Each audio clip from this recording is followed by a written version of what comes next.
To my podcast about sports, about sports, about sports. Bitty bitty bitty bop bop. Bitty bitty bop bop bop. Howdy, Ags. Welcome to the tailgate, home of Aggie football. Today's episode is brought to you by Frida Homes. Everyone loves their Frida Homes. You're looking for somebody that cares about the things that you care about. Call Frida Homes. Football, football, football. It is that time of year, baby. 1 month and 10 days to game number one at Kyle Field against Notre Dame. Two exciting start. The big things have been said about the fact that having such a big game as game one is another motivator for this team as far as their performance in the offseason. And you can't really disagree with that. I would hope that this team is going to prepare as hard as it possibly can, even if it is School of the Blind in week one. But it is exciting for Notre Dame. I feel Mike Elko's pain in saying that sometimes you want to have a little bit of a warm up, a little bit of a warm up in order to, get all the kinks out of it. But you're on an equal playing field here. Notre Dame, it'll be their first game. Aggies, it'll be their first game. 1 month and 10 days to Kyle Field. More importantly, 2 weeks until fall camp begins, baby. Fall camp. Gotta love it. Let's get the guys on the field working together with the coaches. Get this team to start coming together as a unit. Get the coaches to really get their evaluation processes in there.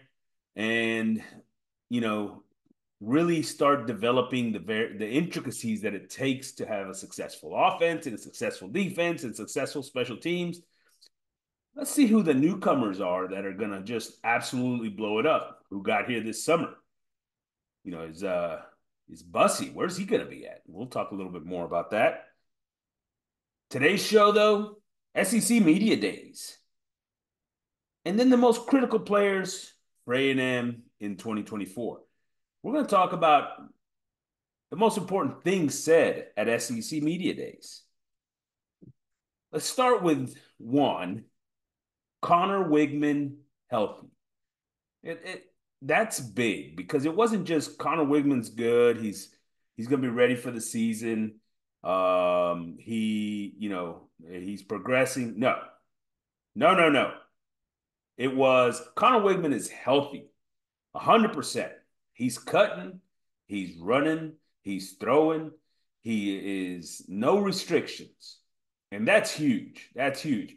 And the fact that he is that way now means that by the time we get to the season, he's going to be comfortable with his knee. He's going to be comfortable with his leg. I mean, those things are important, because he's going to have to get some of those jitters out of the way. He's going to have to get, a little pressure during practice and different things like that, be able to start feeling comfortable in the pocket, right? After getting hurt in the pocket.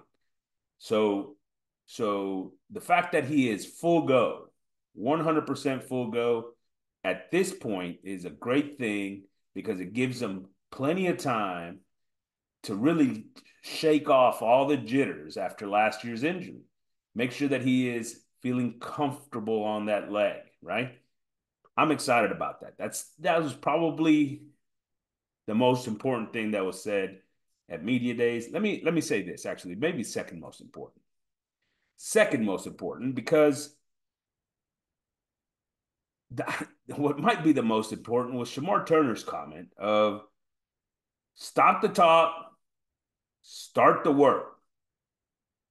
What's the big difference between last year's blah, blah, blah and this year's yada, yada, yada? Stop the talk, start the work. I can't I can't emphasize that enough. Look, let's not worry about all the things that are being said out there. Let's not worry about our image. Let's not worry about our individual player statistics and what people are saying about our rankings or our player rankings. Where do we stand in the new college football game? with our rankings, what are the, none of that. Nobody cares. Nobody cares. And nobody's gonna care. As long as this program continues to disappoint, nobody's going to care. Well, you know what? That's the whole point. Stop caring. Don't worry about the talk. Don't worry about the talk. Just go to work. There's plenty of talent in the room right now. And those guys seem to have gotten the answer here. They seem to have picked up on the whole thing, right? They seem to have figured out that all the yapping and so on and so forth that went on previously, but without the work, it didn't get you anywhere. All the hype got you nowhere. It is time to put in the work because the work is going to get you where the hype can. And that's just a fact. That's just a fact. That's every football team that's ever been created. That is the truth about that football team. The work is going to get you everywhere the hype can't. And so here's the thing. As long as that this whole team, everybody that spoke, talked about it. It's accountability, right? It's showing up every day. That's not talking. That's not talking. It's going to work every day. And I like that about the message that was put out there. Stop the talk, start the work. I like another thing about Shamar Turner, and this was said by Coach Elko. Shamar moving inside. I've been talking about it all offseason, right? I knew he was moving inside. He's gonna be the game wrecker on the interior of this defensive line. Shamar Turner may be the most important piece to this entire defense. Why? Because having guys off the edge to bring pressure is huge. Nick Scorton, Shamar Stewart, Malik Silla, those guys, and I White off the edge coming, that's huge, right? Everybody loves their big time pass rushers. Big time pass rushers. Love them. They make a huge difference on a team. They help the secondary. They make turnover opportunities, right? Whether hell, they may get the turnover themselves, right? On a fumble recovery, on a strip sack, right? So the guys off the edge, everybody loves them. And boy, they get all the respect, right? But you go look at the best defenses out there, year in and year out, and they've got a game wrecker on the inside. Aaron Donald, right? Why? Because now, when the first thing a quarterback is told is once you get pressure off the edge, what do? Well, you step up into the pocket. You step up into the pocket. Well, if you've got Shamar Turner wrecking the interior of that pocket, that's a problem. That's a problem. And so the news that Shamar Turner, the official news, because the news came out when I said it, when I told you guys he's moving inside. But the official news that Shamar Turner's moving inside, that's huge. That's huge. Because if you watched him at all play last year, you know how disruptive he was. You know how much of a playmaker he was. You know the difference that he made on this defense last year. And for him then not to be able to do it as a starter in the interior, to be able to create that same sort of havoc, I'm excited about it. And he's put on some weight, some good muscle weight. He looked good. He looked good. Ready to roll, baby. I'm excited to see Shamar Turner just absolutely kill game plans. Kill game plans from the inside of this defense. The offensive line is better. Elko told us. Well, we've been talking about it. But you know what I'd like? This is that's not the comment that was important because of course he's going to say that. The comment that I thought was important with regards to the offensive line is it's a program effort. It's an entire program effort. What does that mean? Let me give it to you from an offensive line coach, what that means.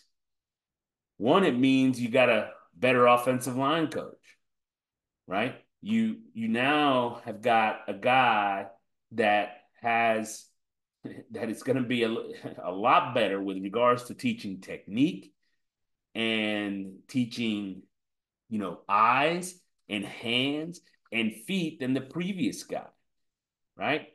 A guy that's going to get into the details of what makes you a good offensive line player. By the way, I just named them: eyes, hands, feet. Probably not in that order. Maybe it's eyes, feet, hands. All right. And so an improved offensive line coach, that's one. That's not it. Why do we call it a program effort? Because Colin Klein is in it. It's about play calling and play design. Because you can do things to protect your offensive line. How do you protect an offensive line? Well, maybe you use a back to chip. Maybe you use a tight end to slow down the end rusher, right? Maybe you use a little misdirection to slow down the rush. How about play action? How about screens? Things of that nature. Play calling, play design, right? Some wide receiver screens, getting the ball out quicker, three-step game, things to slow down the rush, play action to go deep, right? Things to slow down the rush. How about a play action misdirection to go deep? Things to slow down the rush. You help your offensive line. In the run game, you help them by setting them up, right? Using the flow of the offense in order to help their angles, right? You do it by making sure that you've got angles on the defensive lineman in order to create a seam, right? Play design, numbers in the box, outside the box, numbers in coverage. All right. How do we deal with that? If you got too many in the box, how are we dealing with that? How are we getting the ball out when we've got a 5 offensive linemen and a tailback, but they got 8 guys in the box? What are we doing to help our team in that situation? Right? Play design and play calling. Right? So Colin Klein has to be involved. I love the fact that he talked about it. The quarterback has to be involved. Pre-snap, post-snap reads. Pre-snap, let's get into a play where our offensive line is not in a horrible position, right? Not outmanned. Let's get into a play where the angles work better for that offensive line. Post-snap, let's make quick decisions. Know where we're going with the football. Understand where the weaknesses of that defense are and attack them. Post snap. Tailbacks have to be in the protection sometimes. They have to also in the running game make sure that they're hitting the right hole, right? Because sometimes there was a hole there. Sometimes there was a hole there, and the tailbacks missed it. Vision. We used to always talk to the tailbacks. When I was an offensive coordinator, talk to the tailbacks.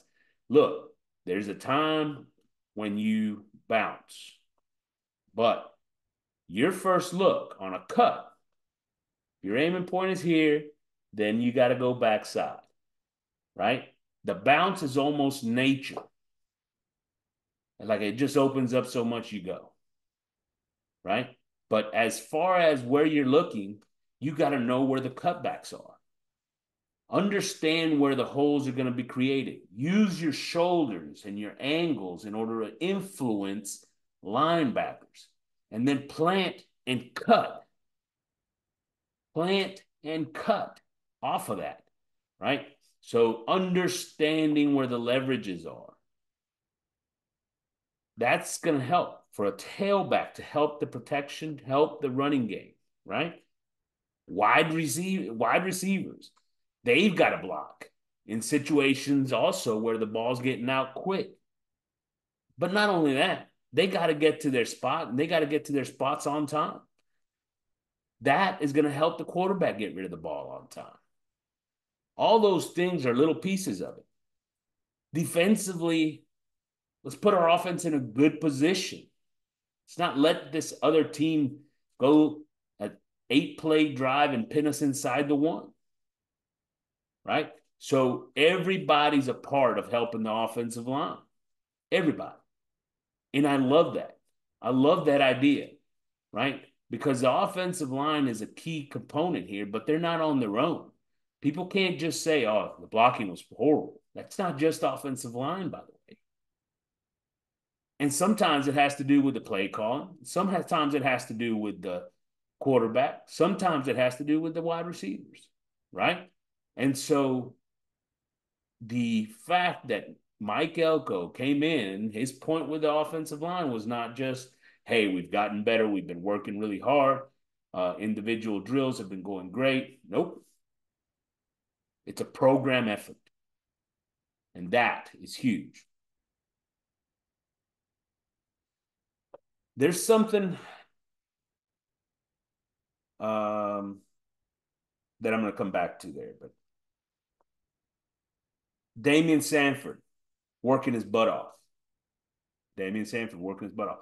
I think that's huge. I think that's huge. I think, we've all been talking about the fact that we need another guy at linebacker. Who's going to be that second linebacker, right? That's a conversation. We're going to talk a little bit further about that. That's an important position. Who's going to take over for Cooper, right? Who's going to do that? Well, Damian Stanford is one of those guys that could be in that position, right? That's going to get reps there. Is it going to be Scooby Williams? It's going to be Damian Sanford? Who knows? I think they probably both get some reps there. But Martrell Harris, right? So I think it's huge when we hear during this offseason how hard a guy like Damian Sanford's been working as going into his second season here at Aggieland. In Aggieland. Going into his second season, the work that he's putting in because he's trying to get himself on the field. And I love that. I love that. Another thing we heard, and we heard this from Shamar Turner, is that the offensive line is just better. It's better. They're tougher and meaner. Love that.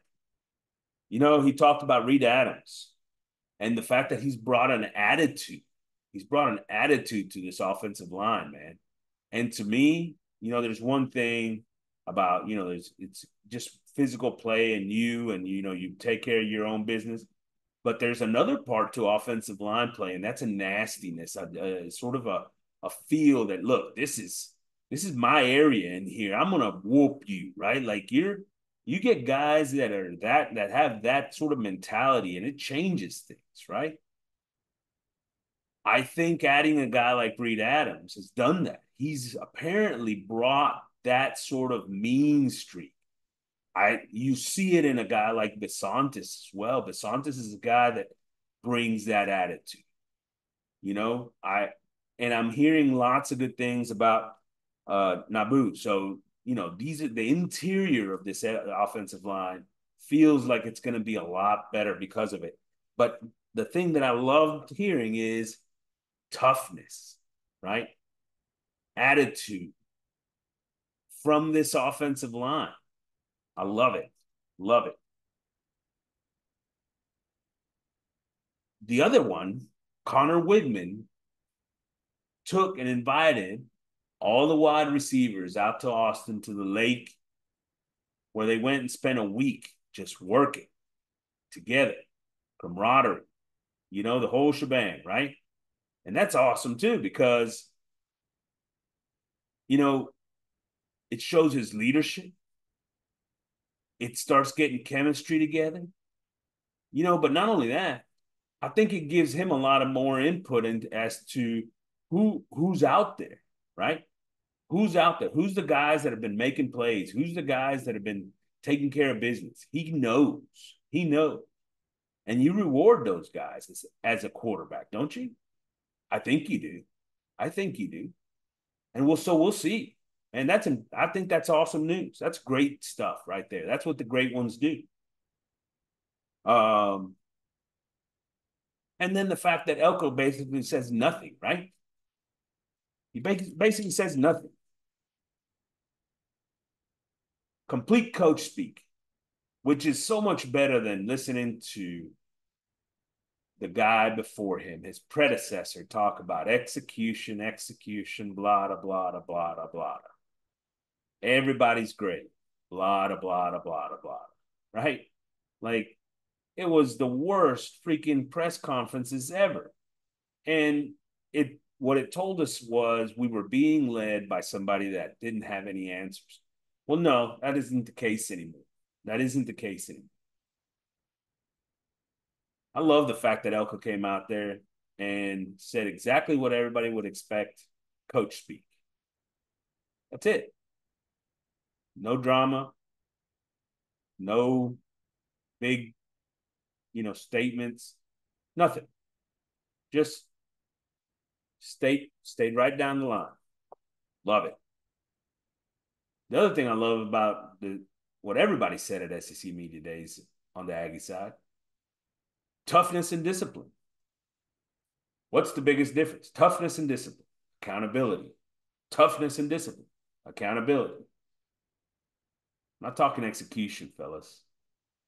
Let's get tough. Let's get disciplined. Execution is going to take care of itself. And those are things that are going to come out day one, right? I mean, are we having the false starts when we're on a long drive and we're in the red zone and we've got an opportunity to make big plays and score? Most critical of situations. How about when we're coming out of the timeout? You know, delay a game. How about, when it's a critical drive? Do you see those mistakes? Toughness and discipline, fellas. Accountability.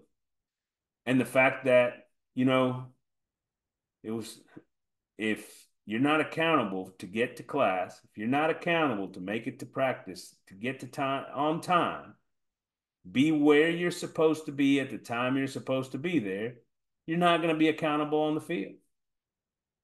That's awesome. Because if they know that,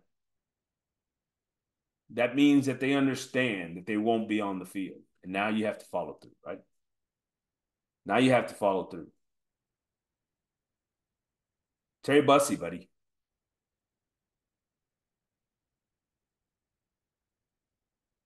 My boy Bussey's going to be on the field somewhere. He only been on campus for a month or whatever, but he's going to be on the field somewhere. Right now he's listed as DB. He's going to get some shots as a returner. And I wouldn't be surprised, especially this year, if he's getting some opportunities offensively, right? Some opportunities with the ball in his hands at wide receiver. Just bringing him into the mix. Why? Because he's that kind of athlete. And you know what? The guy can make plays. So let him do it. Let him do it. And I'm going to come back to one other one. I'm going to come back to one other one. One other comment that really, really did get to me. And that's Damian York. Not Damian. No, not Damian York. Not Damian York. That's York. Torian York. Sorry. It's talking about Damian Sanford earlier. Torian York. Torian York. And, this is a comment that he made that I'm not sure is great. It's one of those things that scares me a little bit. And he said it more than once. I'm really excited about this defense. It's more sophisticated. It's more sophisticated. It's a little wonky. I don't know what that means. A little wonky, a little more sophisticated. But I've said this before about Mike Elko and his defenses, right? I've said this about Mike Elko's defenses is that sometimes they are too complicated. They are too complex. They are too sophisticated. And that's fine for a guy like Torian York. Why is it fine for a guy like Torian York? Because Torian York is a guy that's going to study this game and he's going to just, absolutely nothing but playbook and football all the time, right? He will be fine. But every one of your players is not Torian York. And this is where I have a problem with this idea of more sophisticated, wonky. Don't get me wrong. That kind of thing comes into play sometimes, especially, passing downs. You can do some things that are not necessarily the most sound at times. But, but in college football, that can also get you beat. And it can get you beat because it'll put you out of position specifically and most importantly in the running game oftentimes, or the quarterback run game, or when the quarterback decides to take off on, 3rd and 10. Not only does it affect you there, though, but that also means that sometimes there's going to be some holes in the passing game, right? So you catch them, yeah, creates big plays for the defense sometimes. You catch them, but boy, sometimes they catch you. Sometimes they catch you. And also remember this. These are guys that are 18 to 23 years old, and they've got an entire life outside of football, including schoolwork, schoolwork, and and a dating life. Some of them are definitely dating or being pursued by the females. That's also distracting. Let me tell you.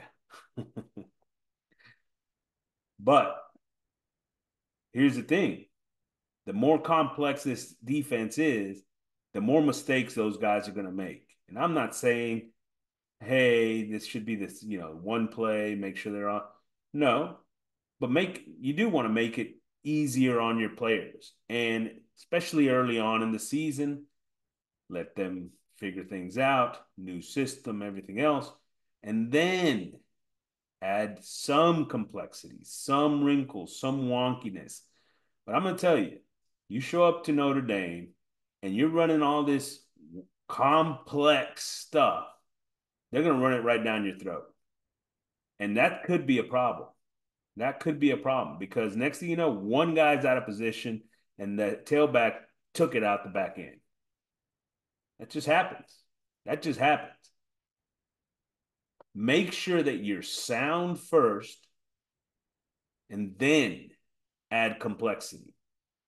Make sure you're sound first, then you add complexity. It worries me when York tells us that this defense is extremely complex. It worries me. We'll see. We'll see. And we're going to see it right off the bat. We're going to see it right off the bat against Notre Dame because they're going to test you. They're going to test you. And they're going to test you how sound you are. They're going to test how sound you are defensively. You have to play the run. You have to play the run. You've got to be in a good position offensively, offensive line wise. You've got defensively, you've got to be a good position. You can't give up the edge. You can't create a seam in the middle of the defense because you slanted your freaking defensive line one way, right? Or you can't create a seam early on with a twist over the top. It's not what you want to do against a team that's going to make you pay for it. And if you give up the outside, they're going to take it. So be careful. Be careful. having said that, having said that, I'm excited about this team. I am extremely excited about this team. I think everybody here that's been listening to this show knows that. And I think this team has a chance to do something special in Aguilar. Something special in Aguilar. We just need to be smart about how we implement some of these different tactics. All right, let's move on to who do we think are the most important players on this team? The most important players on this team offensively. Let's start offensively. And, everybody's always going to say Connor. Connor, most important. I don't think so. Look, it's obvious. Everybody knows quarterback, quarterback, quarterback. That's what people talk about 24/7. If you look at every article on ESPN, it's about a quarterback. Quarterback. We're not talking quarterbacks here, buddy. Is Connor an important piece to this offense? Sure, he is. He is, but I think we know what we're going to get from Connor. We're going to get a guy that's going to work his butt off, who's got really good instincts, and he's going to deliver the ball on time. All right, we know what we're going to get from Connor. I don't think he's the X factor here, right? I think for Connor to have a huge season, like we want him to, these other guys are going to have to step up. And I'm going to start with Colin Klein. I know I said players. I know. But I'm going to tell you what, man. This is about Colin Klein. And he's going to be offered a head coaching job if this offense does what it can do over the next 2 years. Over the next 2 years, if he takes this offense to the levels that it should be, he will have a head coaching job. And, that's a lot of motivation for that guy. I promise you there is. So it's up to him. It's up to him right now to make sure that he's putting these players in a position to be successful. And what does that mean? It means don't try to force the players to be the perfect players for your system. Make your system the perfect system for your players. Wow. Wow. What? Change your system to accommodate the players? Sounds crazy, right? That's what good coaches do. Colin Klein, you're the first one here, buddy. Most important, top of the list. But now let's go to players because that really was what I was talking about. I think we have a pretty good feeling that Zune up front is going to be solid at least, right? I like what we're going to get from Zune. I love the fact that we moved Besantis inside. He's going to play guard. I think he's going to excel at the guard spot. I do. I think he's going to excel at the guard spot. Everything I'm hearing about Reed Adams right now is exceptional. So I feel like he's going to excel at the guard spot. Okay.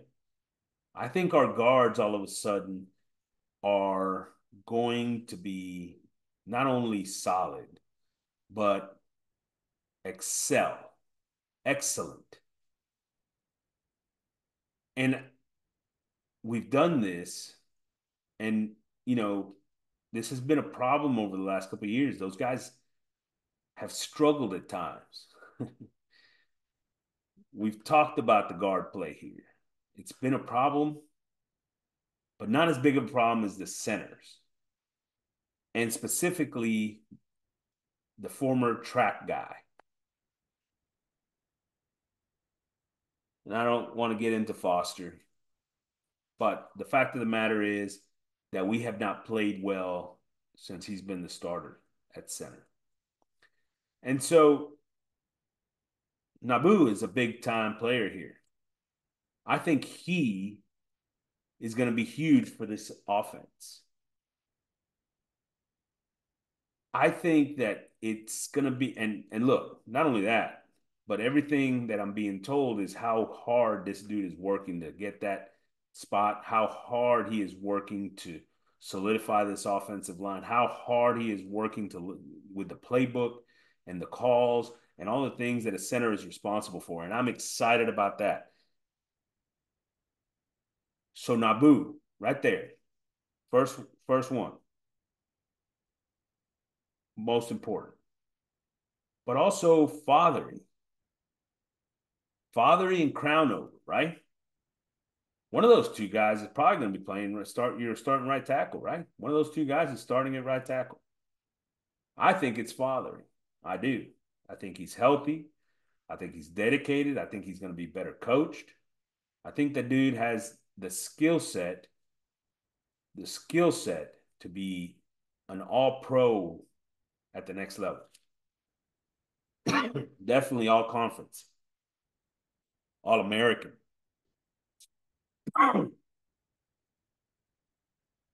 So Ruben Fothery, I think that's a big one. And so we've gone through that with the protection, but we also think, look, I'm not going to name one of the running backs here, not because I don't think that they're important. I think that between the stable that we have, I think we're going to be fine, meaning that Moss, Daniels, Owen, Smith, those guys are going to be fine. And so I don't, I think they're going to be productive. They're going to be good. But I don't necessarily believe that one of them is the most important player on this offense. I think a piece that's going to be interesting and important, Donovan Green. What's his health situation, right? Is he going to be healthy again? Is he going to be healthy again? Fully healthy, where he can be a difference maker in the passing game, which I think he can be. Right. So Donovan Green is an important piece because of his health. I think we know more or less what we're going to get out of Noah Thomas as long as he's on the field, right? How about Moose and Walker? How about Moose and Walker? I think everybody's heard me say I think Moose has the opportunity of a lifetime here. I think Moose has the opportunity of a lifetime here because he is a playmaker. If he decides that he is going to bring it, that he is going to bring it this year, I think he's got the opportunity to be just an absolute beast in his last year in Aggieland. I mean, he's demonstrated the ability to make the plays. Now he's got to make them consistently. Um, so Moose and Walker is another guy that really, in his first year here, really did some great things. Once again, consistency. That's the other part. But the other receivers, Allen, Barber, Tees, does one of these guys really step up into the light and shine? We'll see. But this offense will not reach its full potential unless we've got multiple weapons on the outside. Think LSU last year. Think Alabama in previous years before that. Think LSU in previous years before that, right? Joe Burrow. What he have? Jamar Chase, Justin Jefferson. Yeah, think those types of teams, right? And what do they all have? They had multiple big time wide receivers, multiple big time weapons on the outside. So that's what we need to have. And that's why those guys are as important as anybody on this offense because somebody has to come out of that group and be a stud. Multiple guys have to come out of that group and be studs consistently, not just one game here, one game there, consistently. Who's going to do that? And I know I just named the entire offense, right? I just named the entire offense. Sure, I did. I'm interested in seeing what Bussy gets. Yeah, I'm interested in seeing what Bussy gets. But all in all, if I had to pick two, let's say just two, Moose, Father me, right? Those are them. If you ask me, those are the two. Because those are the guys that I expect to take over at right tackle and have big year, to take over as one of the starting wide receivers and have a big year, maybe be the lead receiver on this team. Those are the two guys. And if they can do that, this offense is going to be humming, humming, no matter who's at quarterback, even though it's going to be Connor.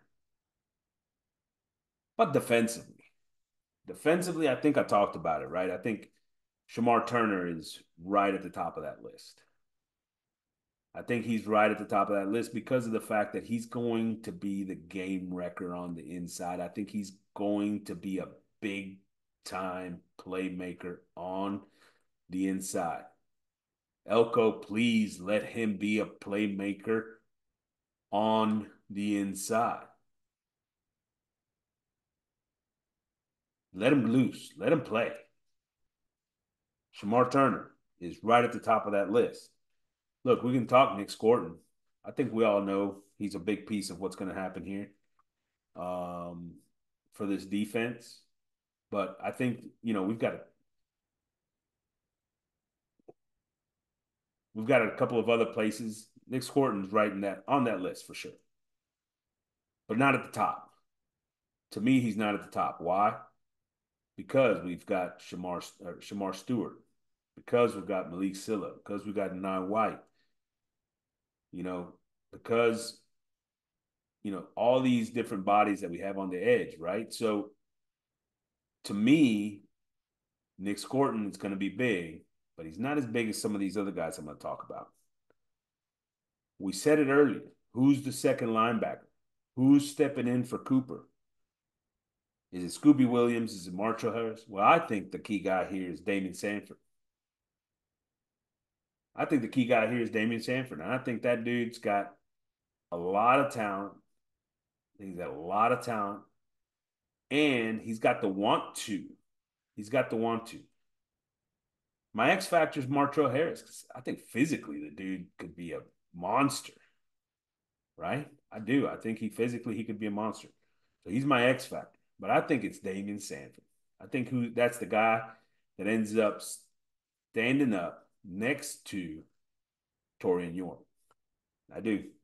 And I think he's going to be important, especially in a defense led by Elko, where these linebackers have so many responsibilities and sometimes too many. And then in the secondary, look, I fully believe Chappelle's going to do his thing. I think he's going to be out there. He's going to be doing his things and playing a lot of nickel, whatever. I think that dude is set. Anderson, I think you're going to get a breakout. And he's a playmaker. That's not who I'm talking about. To me, it's who's going to be on the outside. Who's going to be on the outside? Who's going to line up?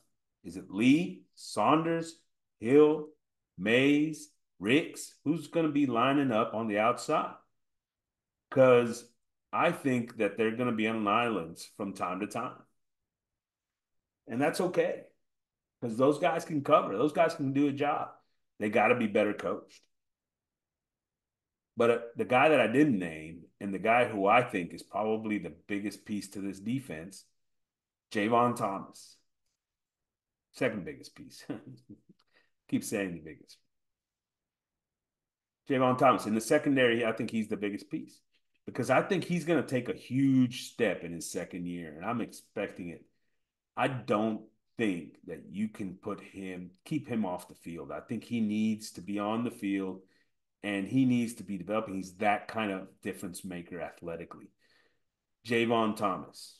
That's the name I'm throwing out there at you. Who's the other guy that's going to be on the other side? I don't know. That's going to be a battle. That's going to be a battle.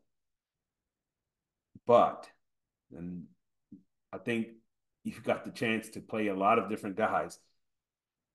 But I think Javon Thomas is one guy that I feel has to be a playmaker for this team.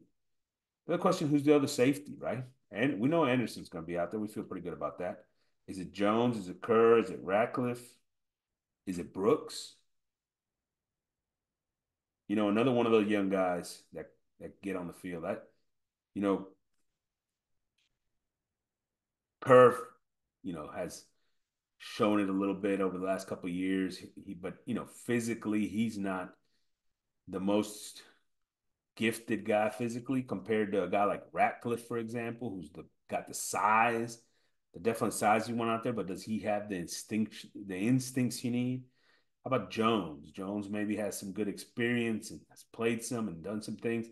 Will he be a guy that gets in there? I think he's got to get healthy first, right?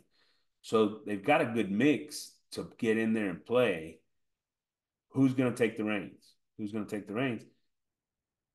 If you ask me, if Jones is healthy, I think he's the guy. I really do. I think if he's healthy, I think he's probably the guy. With Brooks coming in, with Brooks coming in, um, Ratcliffe has got a chance, but I'm from what I've seen from Ratcliffe so far, he's not as instinctive as some of these other guys, and sometimes that's the difference. Look, let me end here on a positive note today. 2 weeks from fall camp, baby. 2 weeks from fall camp. We're going to start seeing things, hearing things. Football is upon us, folks. Football is upon us, right? No more baseball season. No more basketball season. No more hockey. None of that stuff. Soccer, the big soccer tournaments everybody was excited about, they're over. It's football time, baby. And if you can't get excited about that, you're on the wrong podcast. Giga Maggies. Till next time.